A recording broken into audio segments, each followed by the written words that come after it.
आज एक नए वीडियो की शुरुआत है, डिमांड एनालिसिस या डिमांड फंक्शन। इससे पहले हम नेचर ऑफ इकोनॉमिक्स किए थे और वो चैप्टर कंप्लीट हो गया। अब ये एक नया चैप्टर है जो डिमांड एनालिसिस या डिमांड फंक्शन।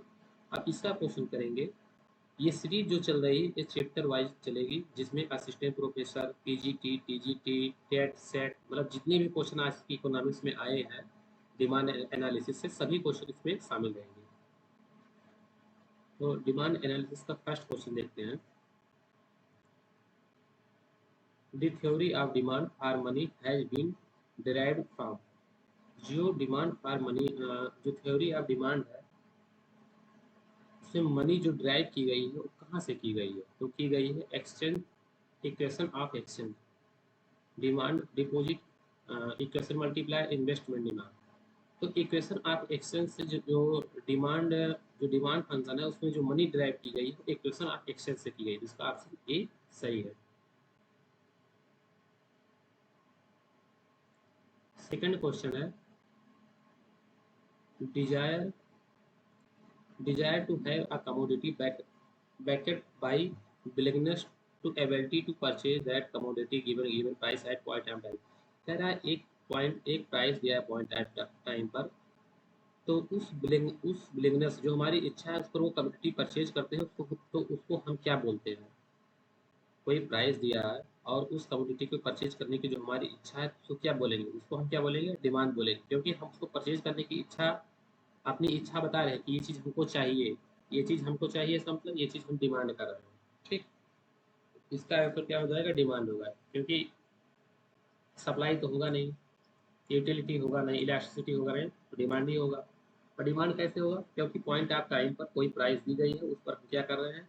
अपनी परचेज करने की इच्छा व्यक्त कर रहे हैं, बिलिंगनेस व्यक्त कर रहे हैं, और जब बिलिंगनेस व्यक्त कर रहे हैं, अपनी बिलिंगनेस बता रहे हैं, तो हमारी डिमांड ही हुई। बिलिंगनेस की हमारी डिमांड है। If a point of king and king demand curve indicate, पूछ रहा है कि एक पॉइंट पर जो किंग डिमांड कर्व वो इंडिकेट करता है तो क्या चीज़ें होती हैं। कोई एक कर्व है, मान लीजिए कोई एक कर्व नहीं, ये कर्व है, ये ए आर है, ये ए आर है और ये एम आर है। एम आर यहाँ से बीच में गैप होता है इसके, ठीक। तो यहाँ पर कोई प्राइस जब डिटरमाइन होती है तो यहाँ प्राइस तो रिजिड हो जाती है, उसके साथ साथ क्वांटिटी भी रिजिड हो जाती है, क्योंकि जैसे ही प्राइस रिजिड होगी वैसे वैसे क्वांटिटी भी रिजिड हो जाएगी। क्यों डिमांड कर्व में? क्योंकि यहाँ जो एम आर कर्व होता है वो खंडित होता है, इसके बीच से ही मतलब ये डिसाइड होता है किस प्राइस पर कितना क्वांटिटी होगा। तो प्राइस तो रिजिड होगी, ये सही है, उसके साथ साथ क्वांटिटी भी रिजिड होगी, तो इसका दोनों ऑप्शन सही है, A and B. A and B, इसका ऑप्शन ए सही है। ऑप्शन भी दिया हुआ है। ये देखिए, ये कोई ए आर कर्व है और ये एम आर कर्व है। ये एम आर कर्व यहाँ से खंडित है, इसके बीच में यहाँ डॉट डॉट लाइन, क्योंकि ये कर्व अलग अलग है, क्योंकि यहाँ पर जब हम रिवील मतलब अपना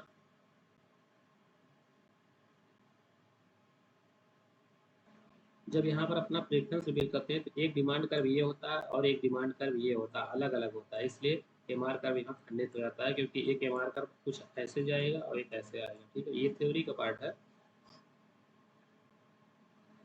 तो थ्योरी आप पढ़े होंगे तो समझ रहे होंगे ये कैसे कैसे आया। ठीक, फोर्थ नंबर क्वेश्चन है, effective demand can be increase by more equitable distribution wealth।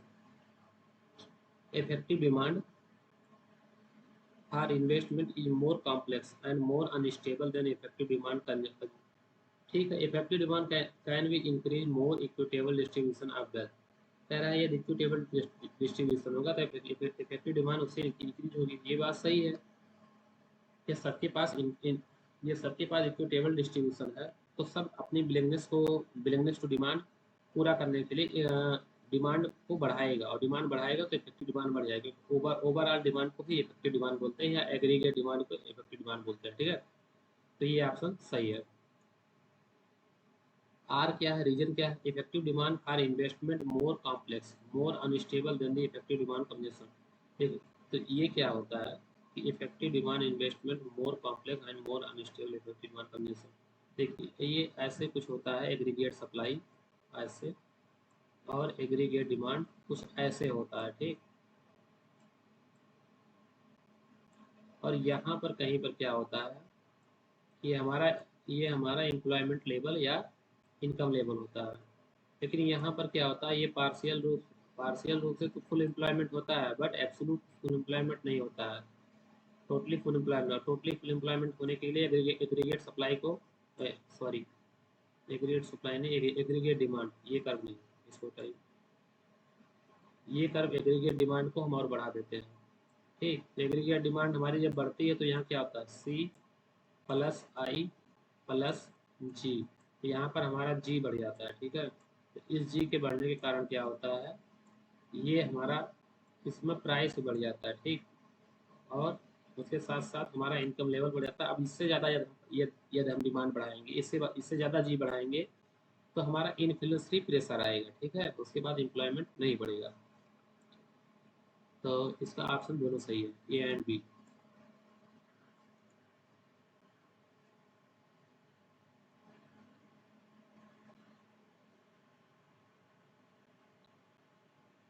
Who among 5 number question है, who among the following develop by base goods model of planning. Base goods model जो 5 year planning आई थी, तो उसको किसने develop किया था, तो उन्होंने किया था सी एन वकील एंड पी आर ब्रह्मानंद। इन्होंने बताया कि जब जब पंचवर्षीय योजना आनी शुरू हुई, तो पहला मॉडल जो हमारा लगा था वो हेराल्ड डोगर वाला, फिर पीसी महान बुलिस मॉडल, ये सब मॉडल लगा। तो पीसी महान बुलिस ने क्या बताया कि जो इंडस्ट्री इस्टेब्लिश होनी चाहिए वो हैवी गुड्स के लिए होनी चाहिए। तो बड़ी बड़ी इंडस्ट्री इस्टेब्लिश हुई, तो उसमें क्या की, वो हमारा जितना डिमांड था वो तो पूरा कर दिया, 1970-76 आते आते हम एक्सपोर्टर बन गए। बट हमारे पास एम्प्लॉयमेंट जनरेट नहीं हो पाया, क्योंकि हम मशीन तो बड़ी बड़ी लगा दिए, तो उसमें कम ही लोगों को एम्प्लॉयमेंट मिला। जबकि ब्रह्मानंद क्या बोल रहे थे कि कुछ ऐसा करो जिसकी वजह से सभी को रोजगार मिले, और सभी को रोजगार मिलेगा तो बेस्ड गुड्स मॉडल, मतलब क्या हुआ, ये बेस्ड गुड्स मॉडल की बात कर रहे थे कि मशीन तो कम लगाओ लेकिन आदमी को एम्प्लॉयमेंट ज़्यादा दो, कि आदमी से ज़्यादा काम करो। बट ऐसा करने में, ऐसा भी हो सकता था, बट उस समय भारत नया नया आज़ाद हुआ था, और आज़ादी के बाद, इंडिपेंडेंट होने के बाद हमारे पास रिसोर्सेज भी इतना, सब चीज़ें सही नहीं थी। तो हैवी इंडस्ट्री स्थापित करना ही सही था, इसलिए वो स्थापित किया गया था। इसी वजह से हमारे यहाँ क्या होता है कि अब जॉबलेस ग्रोथ पाया जाता है, क्योंकि जॉब नहीं है, ग्रोथ तो है लेकिन जॉब नहीं है, ठीक। इसका ऑप्शन क्या सही होगा, सी, पी आर ब्रह्मानंद ने, इन्होंने क्या दिया, बेजबुस model. According to Keynes the aggregate supply कर ड्यूरिंग डिप्रेशन। कीन्स के जो कीन्स का एग्रीगेट सप्लाई कर्व है, वो ड्यूरिंग डिप्रेशन में क्या हो जाता है, ये पूरा हॉरिजॉन्टल होता है, एग्रीगेट सप्लाई कर्व ऐसे हो जाता है डिप्रेशन के टाइम में। लेकिन ये डिप्रेशन नहीं तो कैसा होगा, तब ऐसे कुछ होगा एग्रीगेट सप्लाई कर्व, ऐसे। और डिप्रेशन के टाइम में ऐसे हो जाता है, क्यों, क्योंकि यहाँ पर क्या हुआ, सप्लाई तो थी लेकिन किसी के पास डिमांड ही नहीं था, ठीक। सप्लाई तो थी लेकिन डिमांड नहीं था, और डिमांड नहीं था तो इसलिए ये फ्लेटर हो गया था, ठीक।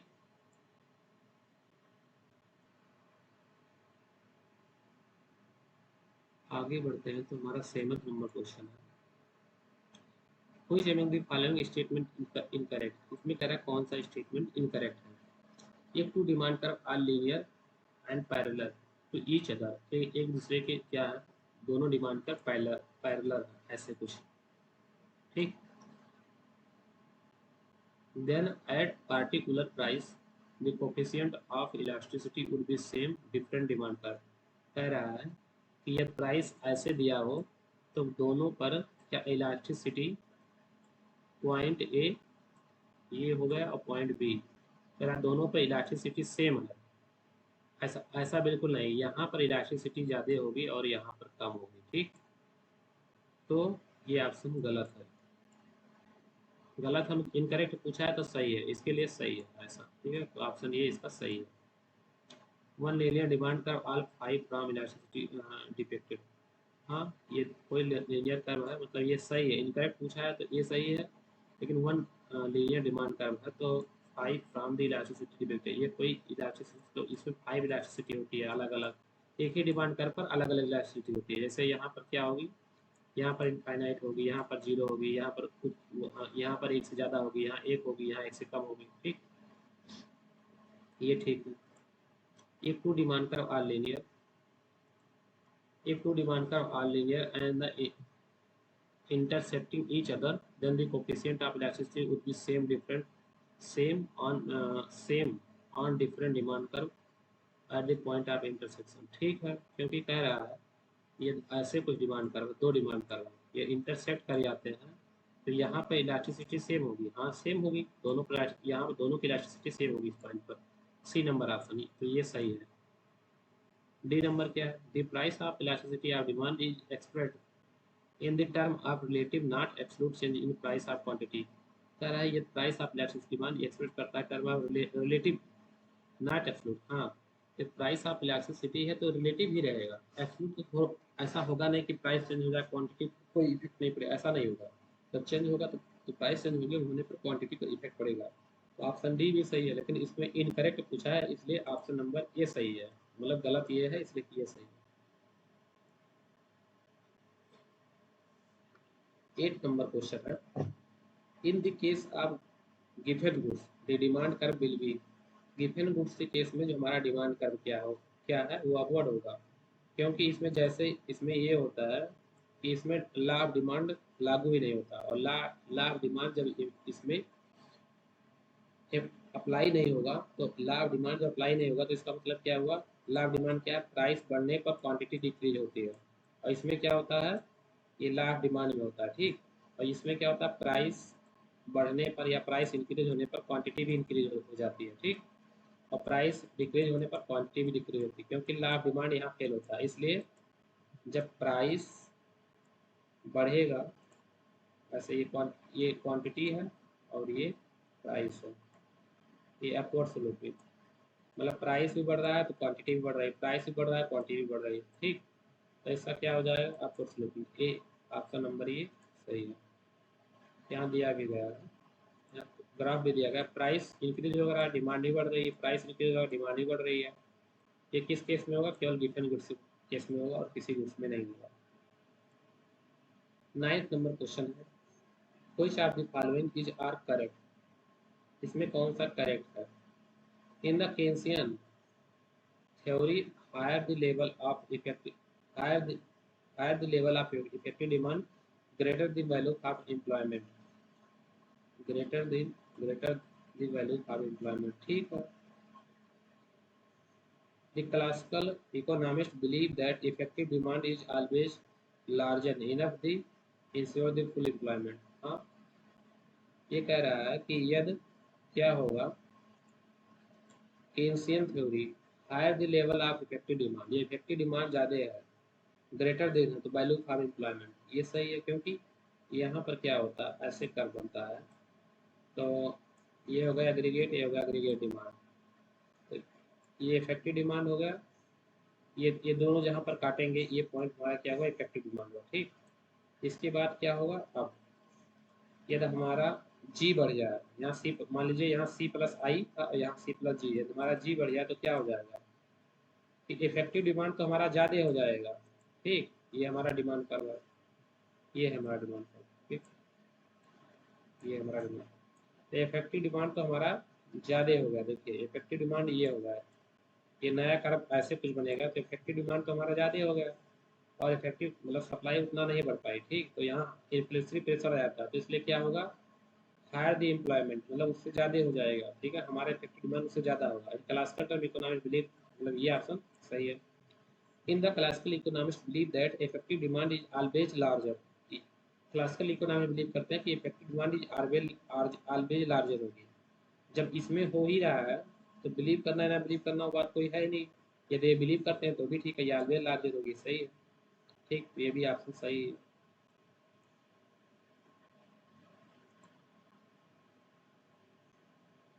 31 नंबर क्वेश्चन है, 10 कहाँ से आ गया।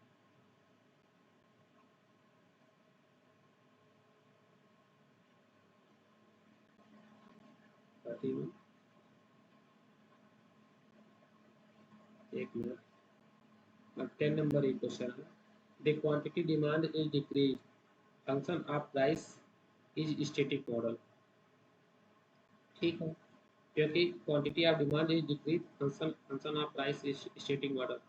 ये स्टैटिक मॉडल है, ये प्राइस डिक्रीज हो रही है, ये तो क्वांटिटी बढ़ जाएगी, या क्वांटिटी डिक्रीज हो रही है तो प्राइस, क्वांटिटी डिक्रीज हो रही है तो प्राइस इंक्रीज हो रही है। ये ऑप्शन तो ठीक लग रहा है, ठीक ही है, ये ठीक है। The quantity supplies is an increase function of price but price does not exceed minimum then no supply. इसमें कह रहा है the quantity supply is increase, quantity supply increase function of price but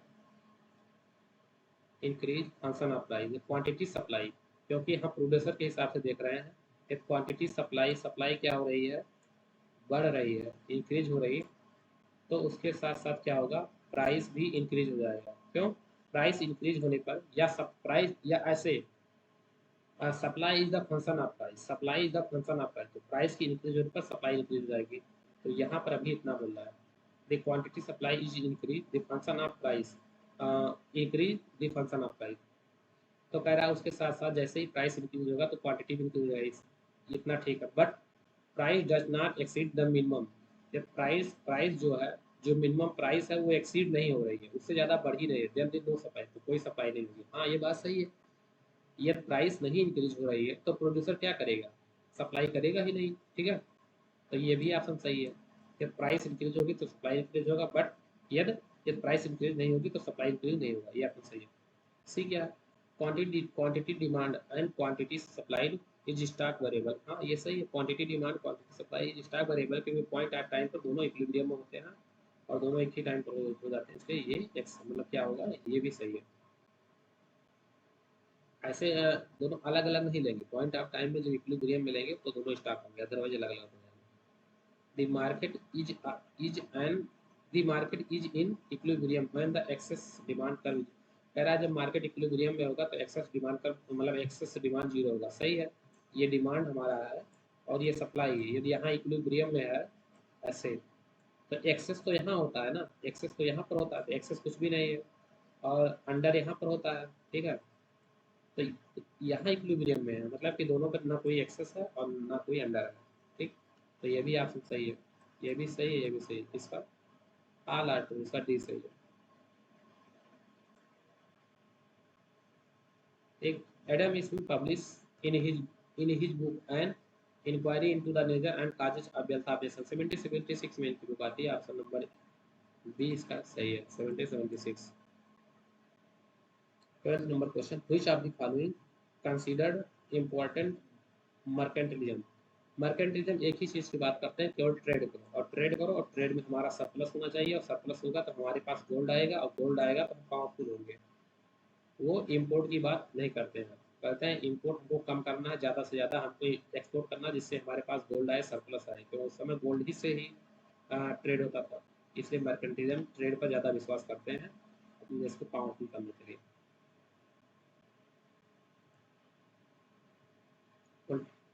14 number question, labour is paid in wage its own value of who said this statement, labor is paid in wage its own value who said this statement, इस statement को किसने कहा, जो labour है वो जो work करता है उसके बराबर उसको वैल्यू पेड करनी चाहिए, ये कार्ल मार्क्स का स्टेटमेंट है। कार्ल मार्क्स कहते हैं कि कैपिटलिस्ट इसीलिए अमीर होते जा रहे हैं क्योंकि जो लेबर काम करता है उसके बराबर उसको हम बेजेस बेजेस नहीं दिया जा रहा, उसको मिनिमम मिनिमम बेज दिया जा रहा है या एवरेज बेज दिया जा रहा है, उसको मार्जिनल एफिशिएंसी बेच नहीं दिया जा रहा, जब मार्जिनल एफिशिएंसी बेच दिया जाएगा तो उससे क्या होगा, वर्कर गरीब भी नहीं होगा और उसके बराबर जितना वर्क किया उतना उसको मतलब क्या नाम है पैसा मिलेगा, बेज मिलेगा, तो कैपिटलिस्ट ज़्यादा अमीर नहीं हो पाएंगे, ये कॉन्सेप्ट था कार्ल मार्क्स का।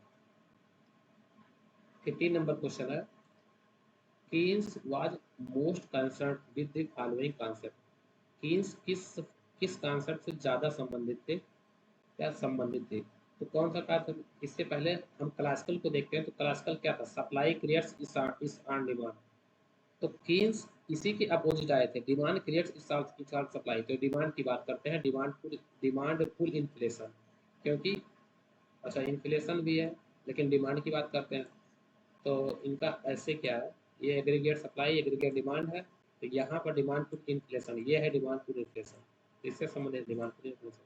सही। 16 नंबर क्वेश्चन है, चूज द करेक्ट आंसर, इसमें कौन सा सही है। फर्स्ट है, in the new classical theory rate of interest it determine the marginal product of capital rate of saving, ऐसा कुछ भी नहीं है।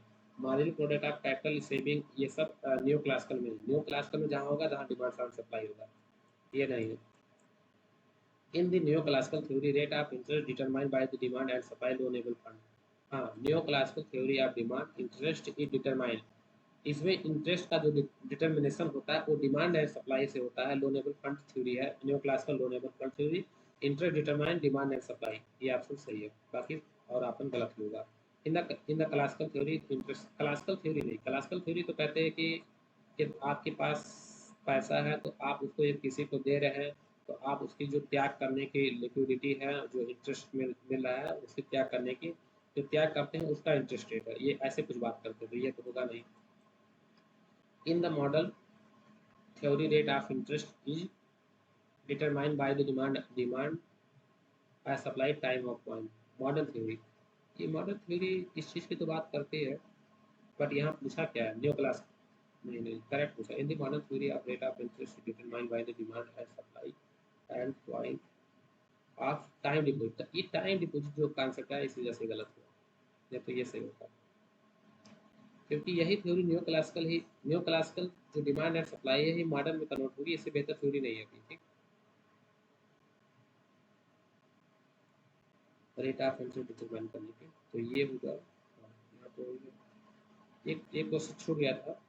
30 number question, the non parametric test assume that this sample are independent, non parametric test में sample independent होते हैं ठीक, लेकिन इसका इसका ऑप्शन क्या दिया है, डिपेंडेंट, बस इसका इंडिपेंडेंट होगा।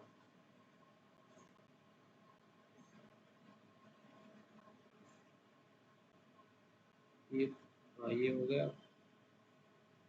ठीक है। ये एग्रीगेट डिमांड कर, एग्रीगेट डिमांड कर कैसा होता है, तो the total quantity raw material offered the sell the different price, raw material aggregate demand की जब बात हो रही है तो इसका मतलब फाइनल गुड्स की बात होगी, रॉ मटेरियल की बात होगी नहीं, ये ऑप्शन गलत है। B option, the total quantity intermediate goods offered for sale the different price, तो यहाँ भी इंटरमीडिएट, ये भी नहीं होगा।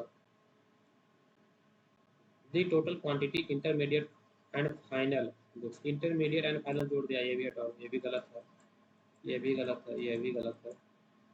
The total quantity of final goods and services offered for sale the different price, ये ठीक है, क्योंकि यहाँ फाइनल गुड्स और गुड्स एंड सर्विसेज की बात हो रही है, और सेल द डिफरेंट प्राइस अलग अलग प्राइस पर होगा, कोई जरूरी नहीं कि एक ही प्राइस पर हो, ठीक है, क्योंकि जैसा डिमांड होगा वैसे प्राइस चेंज होती रहेगी, तो ऑप्शन नंबर डी इसका सही है, तो डिफरेंट प्राइस पर होगा। 18 नंबर क्वेश्चन है, law of demand defeats the relation between, law of demand किसके बीच रिलेशन दिखाता है, लॉ ऑफ डिमांड जो है क्वांटिटी एंड प्राइस के बीच दिखाता है, क्योंकि quantity is the function of price, price and quantity commodity, B option इसका सही है। और भी जो ऑप्शन होगा, ये इनकम जोड़ दिया इसलिए गलत हो गया, क्योंकि प्राइस एंड क्वांटिटी होना चाहिए, यहाँ पर क्या है, यहाँ पर भी इनकम आ गया, यहाँ पर क्वांटिटी माने मनी सप्लाई आएगा, तो सब ऑप्शन गलत है, केवल बी ऑप्शन सही है इसका। 19 नंबर क्वेश्चन है, a change in the price of one commodity that causes of change the demand for another defeats, कह रहा है कि यदि इसका हम चित्रण करें तो एक प्राइस, एक कमोडिटी के प्राइस के चेंज होने पर यदि अदर कमोडिटी के प्राइस में इफेक्ट आ रहा है तो उसको क्या बोलते हैं, उसको क्रॉस इलास्टिसिटी ऑफ डिमांड बोलते हैं, ऑप्शन नंबर इसका सी सही है। यदि एक के प्राइस चेंज करने पर यदि अदर कमोडिटी के डिमांड के कोई चेंजेस आ रही है तो उसे क्रॉस इलास्टिसिटी ऑफ डिमांड बोलते हैं। 20 नंबर क्वेश्चन है या 20 number, which among the following are the causes of challenges in demand, क्या अगर आप कौन से इसमें डिमांड के चैलेंजेस हैं, डिमांड चेंज करने के या डिमांड को डिक्रीज करने के कौन से चैलेंज है, या डिमांड इंक्रीज हो या डिक्रीज हो, ऐसे कौन से वो फैक्टर, तो change in the real income, ये रियल इनकम चेंज होगी तो हमारा क्या है, डिमांड इंक्रीज हो जाएगा, ये ऑप्शन सही है, ये सही है। रीडिस्ट्रीब्यूशन ऑफ इनकम, किसी के पास ज़्यादा इनकम है और उसको क्या करें हम, टैक्स लगा के और उसको गरीबों में बांट दें, तो उससे क्या होगा, इससे भी डिमांड बढ़ जाएगा, क्योंकि जिसके पास ज़्यादा इनकम होगा तो डिमांड करेगा ना एक लेवल के बाद, लेकिन जैसे ही गरीबों में टैक्स लगा के बांटा जाएगा डिमांड बढ़ जाएगी, तो ये भी ठीक है। क्लाइमेट अथवा क्लाइमेट और वेदर चेंजेस, या क्लाइमेट अथवा, हाँ क्या, क्लाइमेट मतलब मौसम, वेदर मतलब क्लाइमेट मतलब जलवायु, वेदर मतलब मौसम, या जलवायु या मौसम चेंज होने पर क्या होगा, उससे में डिमांड पर इफेक्ट आएगा। यदि क्लाइमेट क्या हुआ, ये क्लाइमेट सही नहीं हुआ, ये गेहूं में पानी डाल दिया गया है, ये गेहूं में पानी डाल दिया गया है और उसी समय वर्षा भी हो जाए, तो क्या होगा, इससे गेहूँ मतलब गेहूँ का जो प्रोडक्शन है वो कम हो जाएगा, तो यहाँ पर प्राइस ज़्यादा हो जाएगी, डिमांड कम हो जाएगा। बट ये क्या हो जाए कि उसी समय वर्षा नहीं हो, मतलब उस समय पानी नहीं डाला गया, उसी समय वर्षा हो जाए तो प्रोडक्शन ज़्यादा हो जाएगा और प्राइस डिक्रीज हो जाएगी, तो ये भी इफेक्ट डालेगा डिमांड पर, तो इसका मतलब आला देगा।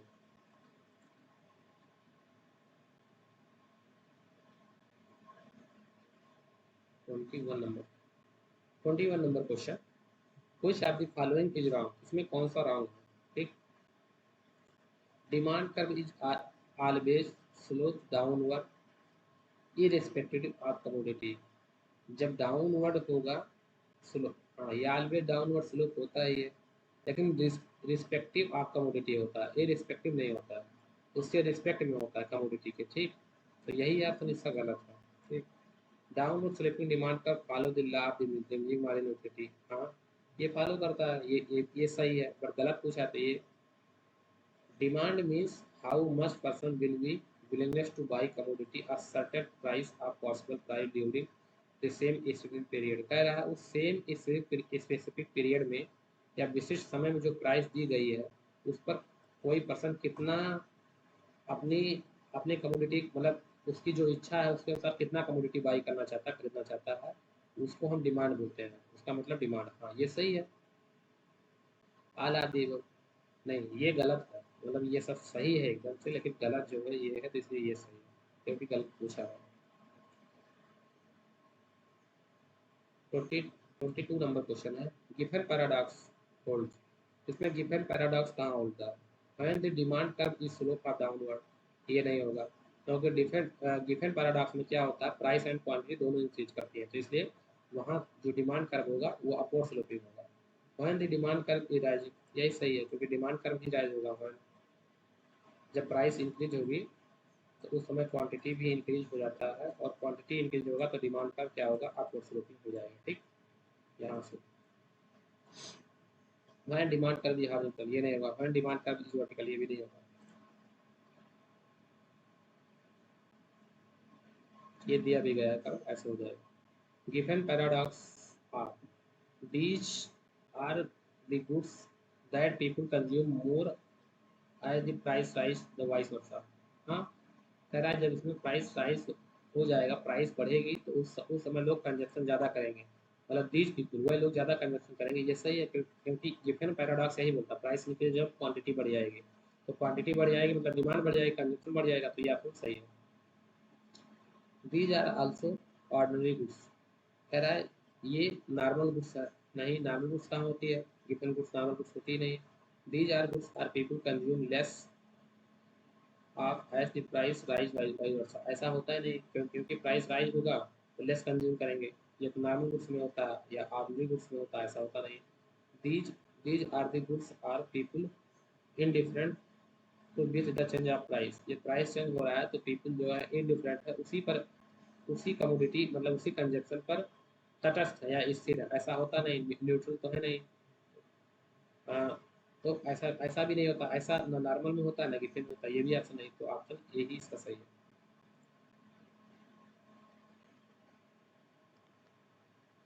Which of the following is not shift the factor of demand curve, इसमें किस किस फैक्टर, किस स्टेटमेंट के कारण जो हमारा डिमांड कर्व है, किस किस फैक्टर के कारण जो हमारा डिमांड कर्व वो शिफ्ट नहीं होगा, इस चीज़ की बात कर रहा है, तो प्राइस ऑफ सब्स्टिट्यूशन, इससे तो शिफ्ट ही हो जाएगा, नहीं नहीं नहीं sorry, following of demand curve shift, अच्छा हाँ ठीक, not shift the factor of demand curve, मतलब किसी कारण हमारा जो डिमांड कर्व वो शिफ्ट नहीं होगा, प्राइस ऑफ सब्स्टिट्यूशन, इसे the price of commodity under the observation, the price of commodity under the income, income of consumer, taste and preference of consumer.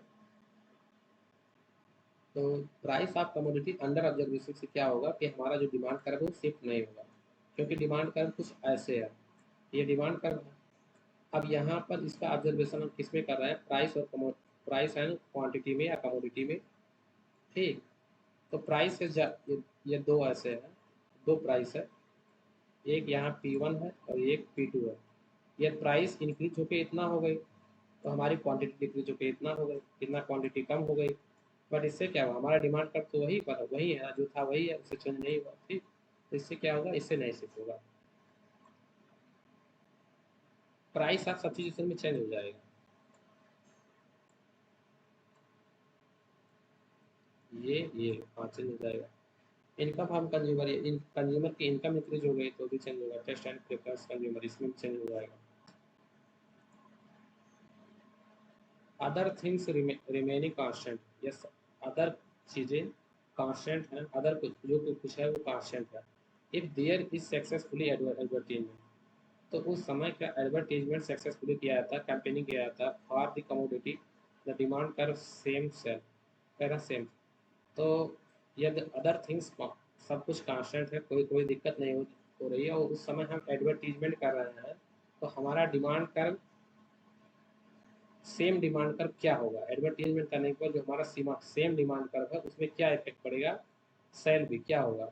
तो shift is the left word तो होगा नहीं, क्योंकि क्या है, डिमांड कर्व हमारा ये है और एडवर्टीजमेंट ये किसी चीज़ की जा रही है, कोई गुड्स की, तो डिमांड हमारा बढ़ेगा तो ये क्या होगा, राइट वर्ड शिफ्ट होगा, ऐसे शिफ्ट हो जाएगा, तो राइट वर्ड, तो shift to the rightward. तो ऑप्शन ये गलत है, बिकम कॉस्टली स्टॉपिंग, स्टॉपिंग ये भी गलत है, become parallel to I axis गलत है, तो इसका बी ऑप्शन सही है। Economic rent is payment to a factor whose supply is, economic rent तभी मिल सकती है जब उसकी सप्लाई क्या हो जाए, इन इलास्टिक हो जाए, या ऐसे कुछ हो जाए इन इलास्टिक, क्योंकि यहाँ पर कोई रेंट नहीं, zero rent zero rent zero rent, लेकिन जैसे ही यहाँ पर हमारी डिमांड होगी उसके बाद हमको इतना प्राइस मिलेगी, यहाँ पर डिमांड होगी इतना प्राइस मिलेगी, तो हमारा जैसे जैसे डिमांड बढ़ता जाएगा वैसे वैसे हमारा रेंट बढ़ता जाएगा, और ये शॉर्ट टर्म में होगा और लॉन्ग टर्म में नहीं। तो इकोनॉमिक रेंट का कॉन्सेप्ट शॉर्ट टर्म में लागू होगा और इन इलास्टिक में लागू होगा। ऑप्शन नंबर ए सही है, कम्प्लीटली इन इलास्टिक। ठीक है, मतलब पूर्णतः ये इन इलास्टिक है या पूर्णतः बेलोज है, मार्शल कॉन्सेप्ट है। Choose the correct option regarding the following statement, first and second. जो फर्स्ट एंड सेकंड स्टेटमेंट दिया गया है उसमें कौन सा सही है, and increase in the income beyond the certain limits leads to increase the consumption necessary goods, गलत है, ऐसा होगा ही नहीं, क्योंकि हमारी इनकम जो है एक लिमिट के बाद ये इंक्रीज हो रही है, तो हम नेसेसरी गुड्स का कंजप्शन नहीं करते हैं, लग्जरियस गुड्स का कंजप्शन करते हैं, तो ये ऑप्शन गलत हो गया। आज पर the law of demand price and demand commodity change in the same direction, कह रहा है law of demand price same direction में चेंज होता है, ये अपोजिट डायरेक्शन में, ये प्राइस इंक्रीज इंक्रीज हो रही है, पी इंक्रीज हो रहा है तो क्वांटिटी डिक्रीज होती है, मतलब अपोजिट डायरेक्शन में दोनों होता है, जबकि कह रहा है सेम डायरेक्शन स्टेटमेंट, ये भी गलत हो गया, दोनों स्टेटमेंट गलत है, तो both statement are correct, option C इसका सही है।